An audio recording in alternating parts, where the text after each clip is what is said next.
On my way through town on the Saturdays, I would often walk past or be approached by West Wales Friends of Palestine's great volunteers, either protesting outside the bank or set up on the square with information and petitions to sign.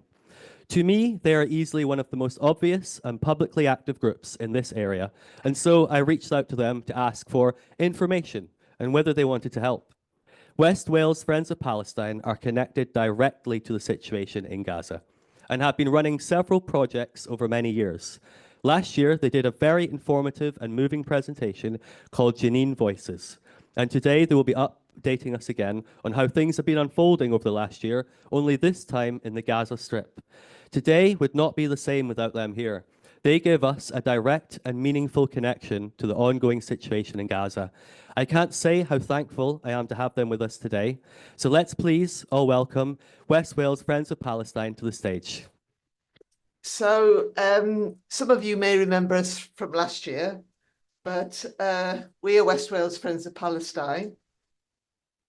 We will be telling the story of what has been happening in Gaza using poetry, songs, and testimony.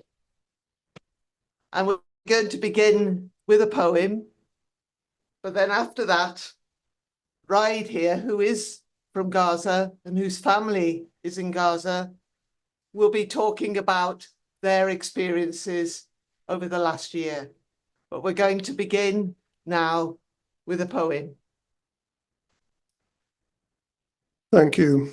This afternoon, I'll be reading poems from a recent anthology called Out of Gaza by various poets from Gaza.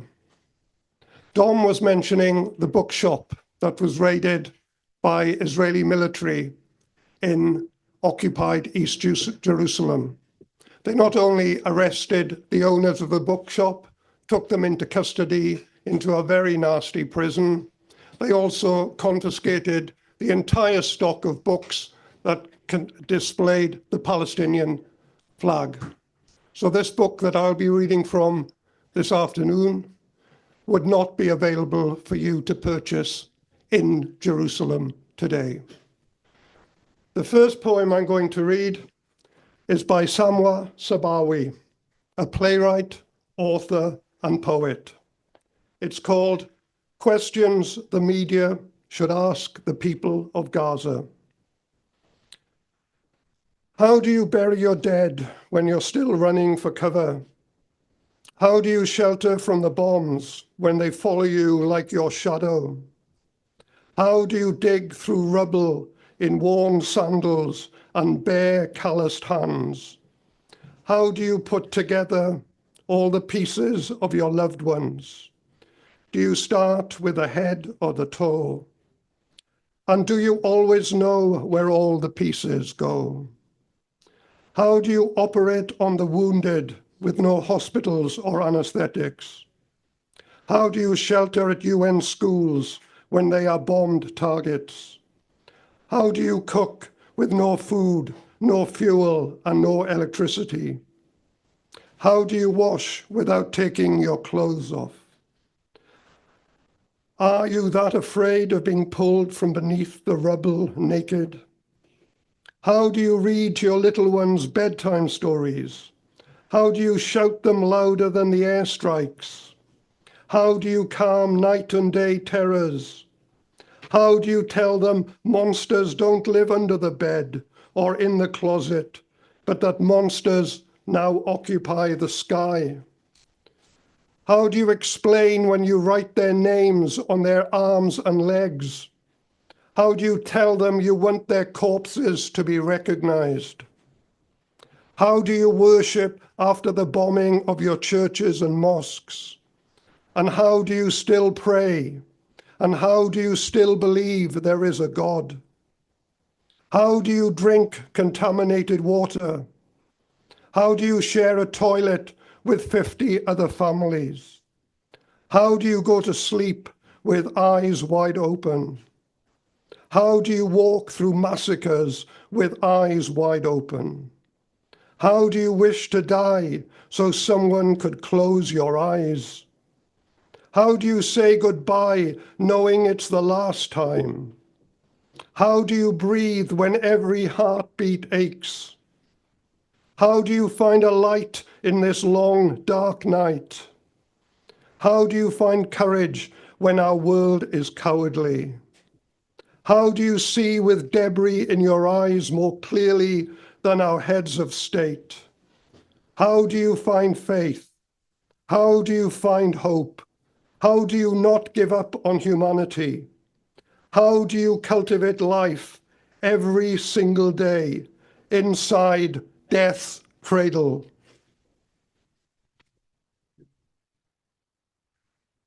This is the story of one family's life in Gaza since October 2023. We've just brought this map up briefly just to familiarise you. I'm sure you've seen a lot on the media already of where the key places are that we'll be mentioning in this story. Gaza City is in the north of the Gaza Strip. I'm sure you can see it there. And that is where the family comes from originally. But as you see, as we tell this story, they had to move south. And so you can see that they had to move to Khan Yunis, which is further south. And this is a moving tale because it's about that journey, really, and how difficult it was for the family to keep being displaced. It wasn't just one move, it was many moves. So this is Randa's story, told by her brother. She is 35 and she's a primary school teacher. And she lives in Gaza City with her 82-year-old mother and her brother, Allah, and his children, Yazan, Zain, Firas, and Dana. Randa also has 6 sisters whose homes are nearby in Gaza City. Raid, her brother, lives in Carmarthenshire. And it is because of that we can tell the family story. And he will be saying his sister's words. Hi, everyone. Thank you very much for inviting me to speak to you today. I'll be telling you Randa's story as she has conveyed it to me over the past year and a half.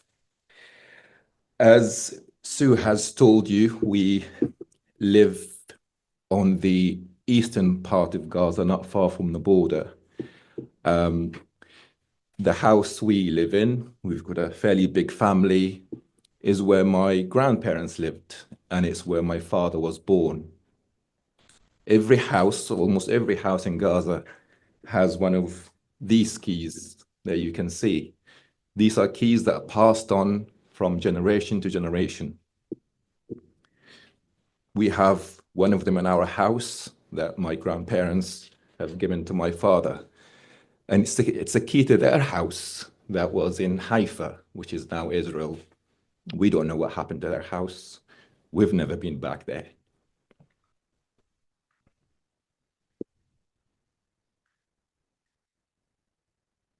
So we start the story now then. 7th of October, 2023. The day started like any other day. I was getting ready to go to work when a deafening sound of rocket fire started.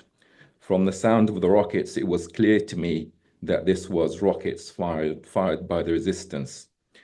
This wasn't unusual, as despite what you might hear in the news about a ceasefire and us living in peace before the 7th of October, this was never the case.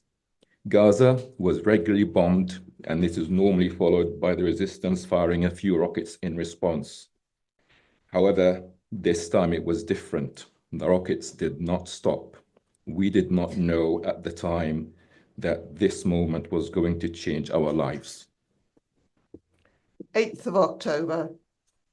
As the magnitude of what was happening became apparent, the family knew what was coming next, and they knew that they had to move. They live on the eastern front of Gaza City. You can virtually see the border from their house.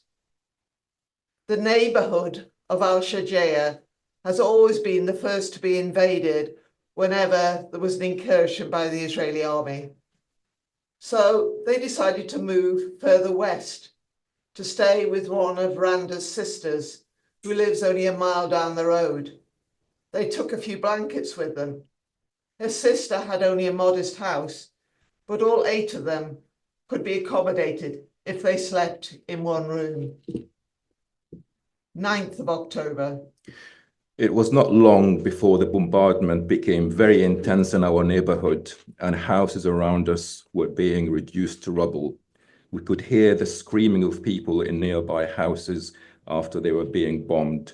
We knew it was not safe for us to stay in Al-Shijaya, and we had to move further west towards the seafront. 10th of October.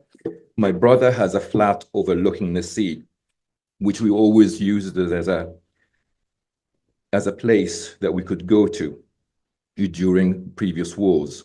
So we decided to head there. We drove 5 miles in the middle of the night to get to the flat while bombs were falling around us. It was one of the most terrifying nights, but we made it to the flat. 11th of October. In the morning, we heard the news that the Israeli army, the IDF, is amassing on the northern border of Gaza and planning to go in from the west. This has never happened before and has put us in the firing line.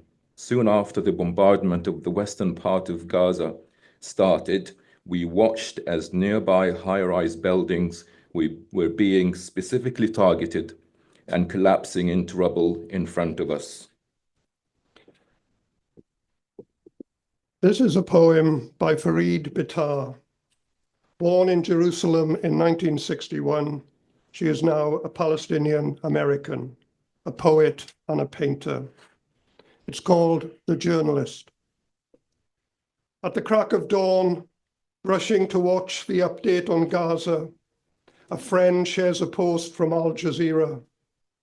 A journalist describing chilling details, wearing a bulletproof vest with press plastered on his chest. Stone-faced Mohammed al-Sharafi, narrating about his 21 family members, all perished from an airstrike dropping barrel bombs. His mother sending a last message, telling him how much she missed not seeing him. Naming all of them one by one, stone-faced to the end of the report. Brave-souled survivor of an atrocity, my tears falling like a bloody river over his misery, reminding me of my own family that perished from the napalm bombs of '67.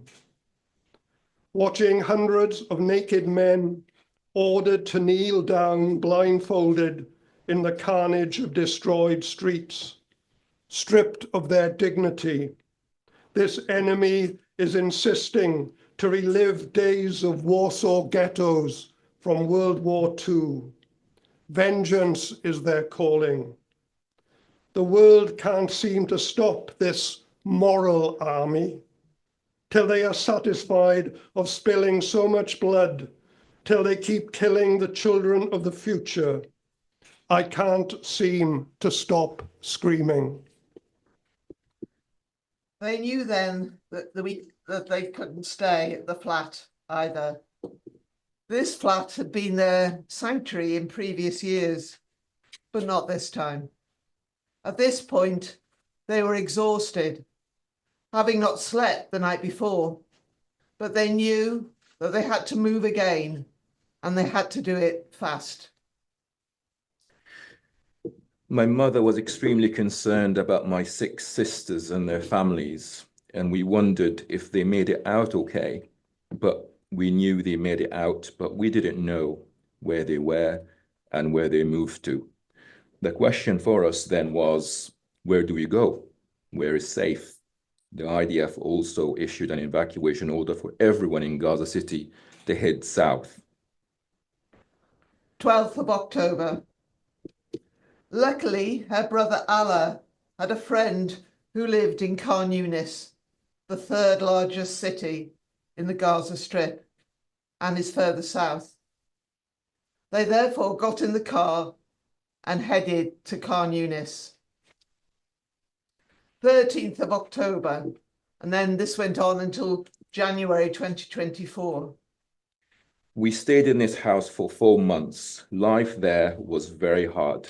At times, we would only have a liter of water to share between the 8 of us all day. To get that liter of water, my brother had to queue for about 5 hours every day. Food was no different.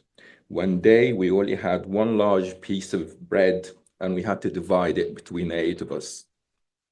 It was the only thing we ate that day. This is a poem.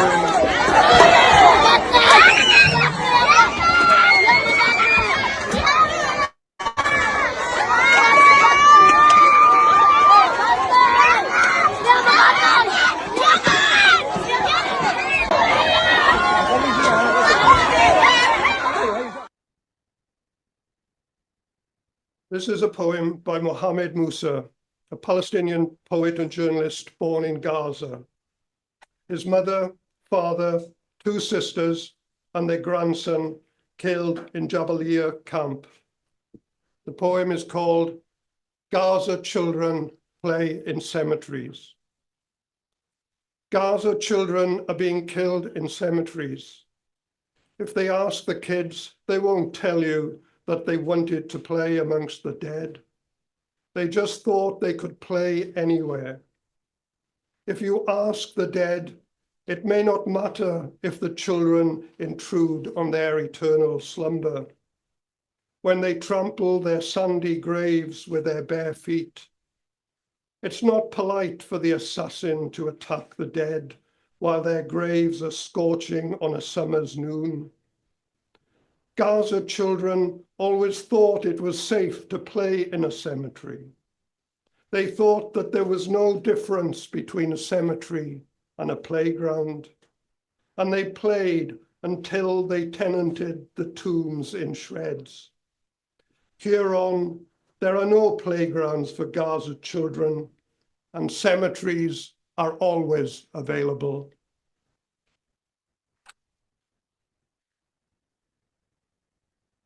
Randa went on to say, I was worried about my mother, who's diabetic and had to eat so to maintain her blood sugars, but there was no place to get food.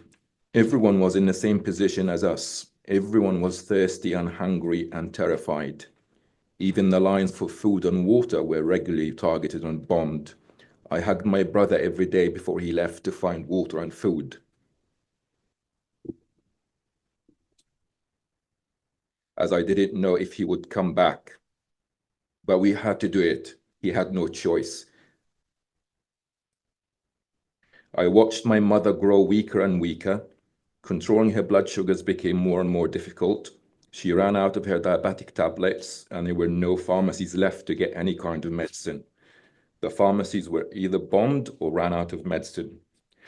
My biggest fear was that I would lose my mother simply because I could not provide her with the medicine she needed. January 2024. One of my sisters, called Kitam, she stayed in Gaza City with her family and refused to leave. The IDF were often taking away young men when crossing from Gaza to the north, and she did not want to risk losing her sons who were in their 20s. Her eldest son, my nephew, was called Yasser. That's Yasser with his children. He was a nurse and married with 2 beautiful young children, one of the most beautiful souls you'll ever meet. He took it upon himself to go out and search for food during the famine that hit Gaza City. Hitam always told him not to go out as it was very dangerous. But he had no choice. He had to provide for his family and his children. One day, an aid truck entered their area, and Yasser went to bring whatever he could find. But he did not come home that day.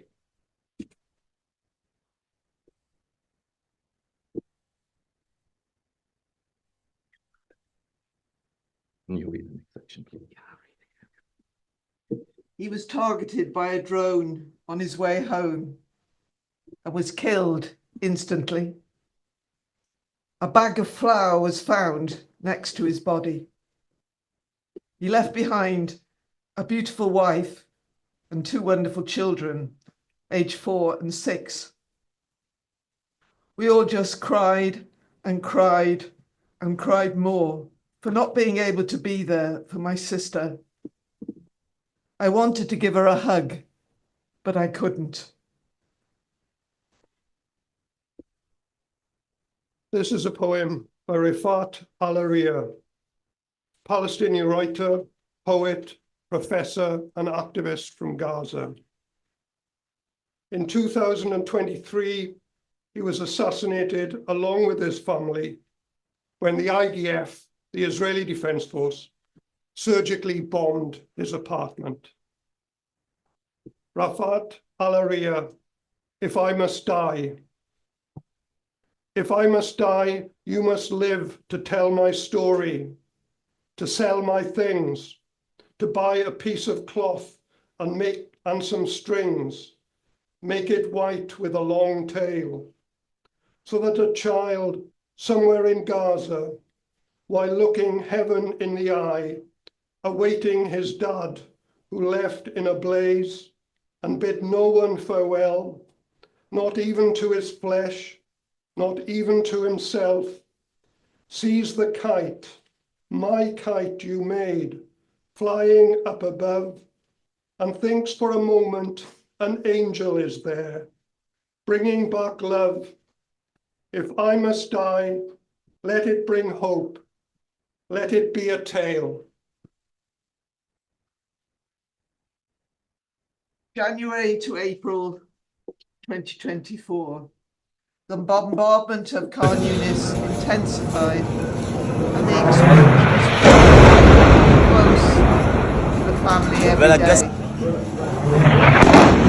They knew they had nowhere to go, and so they had no option but to stay.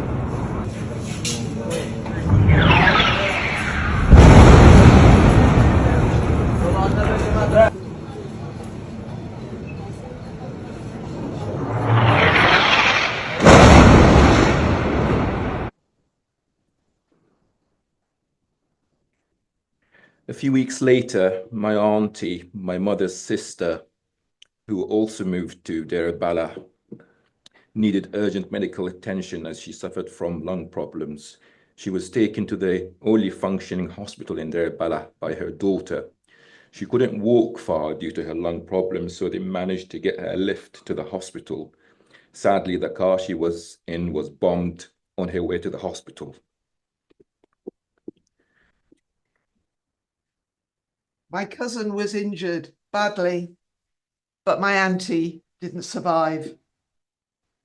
This has hit my mum really hard, as she was very close to my auntie. They were so much alike, and they loved each other very much. My mother's health deteriorated badly after losing her sister.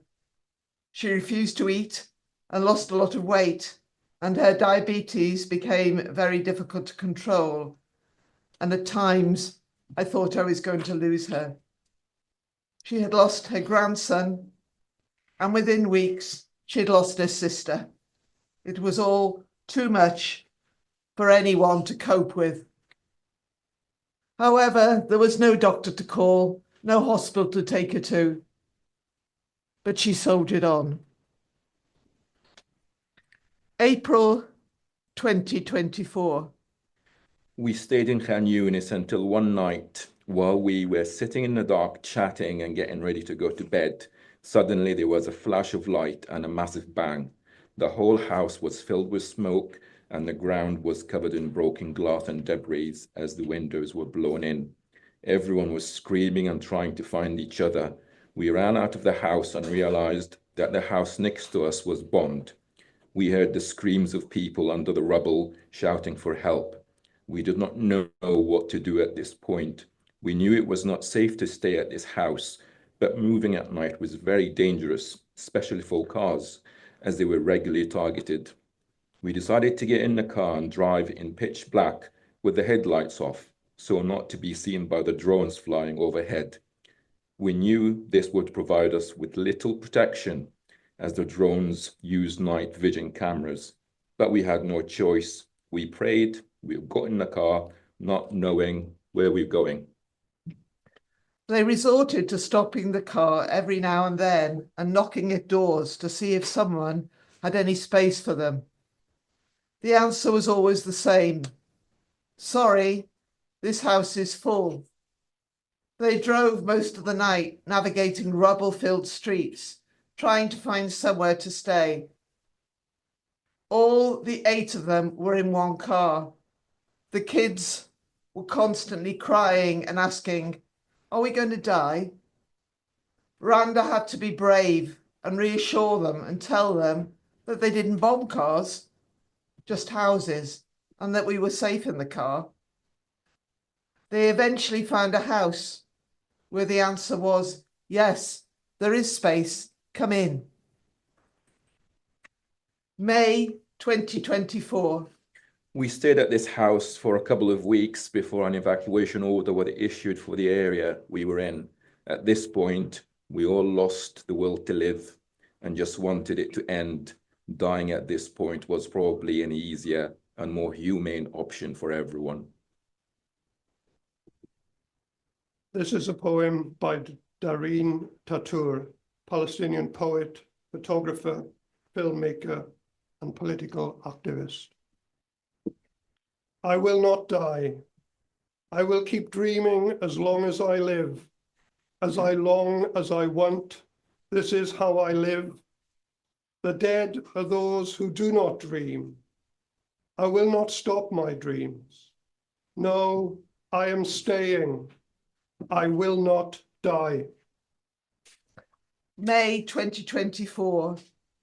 At this point, she heard that most of her sisters had made it to Deir al-Balah, another city in the strip between Khan Yunis and Gaza City. Her sisters were staying at a community centre and they had space there for them to stay. So they moved there to the community centre. There was one large room the size of a large lounge. This was divided with blankets into 6 separate living areas where several families stayed and called it home. Privacy was non-existent. There was one outdoor bathroom and shower for about 150 people who were staying at the community centre. Most people slept on the concrete floor, using only a thin blanket as a mattress. However, we were very grateful that we had a roof on top of our heads, as some of my sisters close by were living in tents. We stayed in Deir al-Balah until the ceasefire was announced. It provided us with some stability, as we didn't have to move anymore, but the daily struggles continued. Food was scarce, and we lived for months on tinned food like chickpeas, beans, and tinned tuna. Many of us fell ill as a lot of the aid we received was out of date, but we had no choice but to eat it. November 2024. Our lives became even more difficult during the winter. It was cold, it was wet, and there was no way to keep warm apart from the limited clothes we had on us. We heard about aid coming in, but we did not see any aid. No blankets, no winter clothes for us to wear to keep warm. The situation was much worse for my sister, Nijah, who was living in a tent, which regularly became flooded. Despite our hardship, We were grateful that we had a solid roof on top of our head to keep us dry. My nephews were worst affected by the war. Yazan and Zain are the youngest of the four. Normally, they are the cheekiest boys you'll ever meet, very happy and an absolute delight to be around. That's them in the front there in the picture. Both of them suffered greatly, especially Yazan. He would constantly smack his head and scream whenever you try to talk to him. He would regularly have nightmares and wake up screaming. He used to love speaking to his uncle Raid over the phone, but he wouldn't do it anymore. He would always refuse to speak to him. 26th of December, 2024. However, there was a massive change in him once he started attending the new school, Samud School. While speaking to Raid over the phone, Yazan grabbed the phone from me and excitingly told his uncle, "I have been to school, uncle." That's him at the top there. He didn't stay on the phone long though and said, "I have homework to do. See you soon." We had our Yazan back. This is a poem by Naomi Shihab Nye, Palestinian American writer, editor, and educator. Before I was a Gazan, I was a boy and my homework was missing. Paper with numbers on it, stacked and lined. I was looking for my piece of paper, proud of this plus that, then multiplied, not remembering if I had left it on the table after showing to my uncle, or the shelf after combing my hair. But it was still somewhere, and I was going to find it and turn it in, make my teacher happy, make her say my name to the whole class before everything got subtracted in a minute. Even my uncle, even my teacher, even the best math student and his baby sister who couldn't talk yet. And now I would do anything for a problem I could solve. January 2025. During the past year, we came to accept that this war was never going to end, that the world has forgotten about us. So when a ceasefire was announced, we didn't believe it. We thought it was a dream. We didn't believe that we will finally be able to go back home where we belong. 19th of January. The temporary ceasefire is...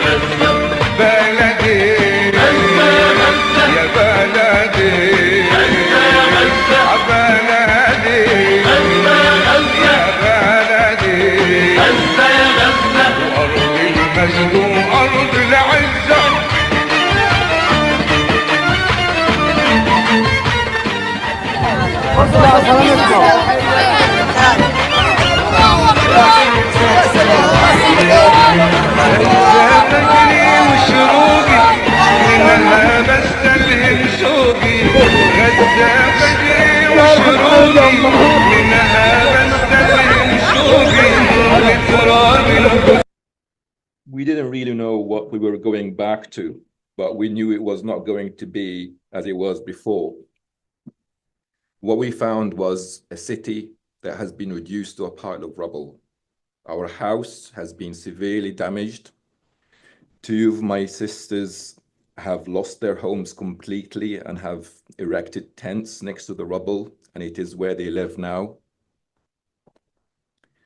There is no electricity, water comes on twice a week, and there's hardly any food to buy, and there is no aid available. But it is home.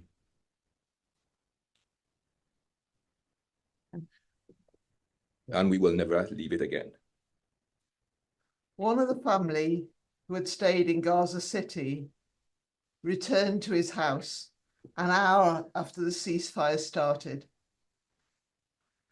The front door had been booby-trapped by the Israelis. As he turned the key, he was blown up and killed. I'm going to talk a little bit now about the school. The school's coordinator, I'm sure all of you know about our Samud school that our group has started. And the school's coordinator is Ray's nephew, Saeed. And he's going to now, well, he has actually yesterday reopened the school in Gaza City. So we're very pleased about that. Al-Shujair district, where the family lived, has sustained a huge amount of damage. About 80% of the buildings are either destroyed or damaged. This, you can see in the picture, is land that remained from their farm at the back of the house. As you'll see in a minute, it was a lovely meadow. Now it has 2 huge bomb craters in it. And if in a minute we'll see how it looked in the past. Yeah. Okay. I offer this poem as a riposte to the obscene suggestion of Donald Trump that 2 million Gazans should be displaced from their homes to add to the millions already in refugee camps. It's again by Mohammed Musa. I don't want my memories to grow old on foreign soil. I want my memories to be around me, to resemble me, the color of my dark skin and the brownness of my round eyes. I want my memories to speak a vernacular I speak, to walk a lane I know. I want them to ripen beneath a sky that embraces me, that irrigates them when I am not there anymore. If you ask me about my last plea, it will be that my memories do not age away from me, between the hearts of outsiders who don't resemble me, or the hearts of those who left them roaming the streets alone, finding no retreat. I want them to age in their ancestral home, where there is some of me, the chilliness of a newborn sea, the flavor of oranges, the lunchtime tea under the almond tree, the sweetness of my grandmother's cherries, the Arabic coffee over the hills that I am not allowed to see. I don't want my memories to grow old away from me. I don't want my memories to grow old in a foreign country. We want to close with some hope, and that maybe this land that you've seen now has bomb craters and was once so beautiful can be beautiful again. And children like Yazan, who you see in the picture, will be able to play there safely. This is one family's story, but sadly, it is typical of the nightmare that people in Gaza have been living through over the last 15 months. We demand a permanent ceasefire now. We demand justice for Palestine.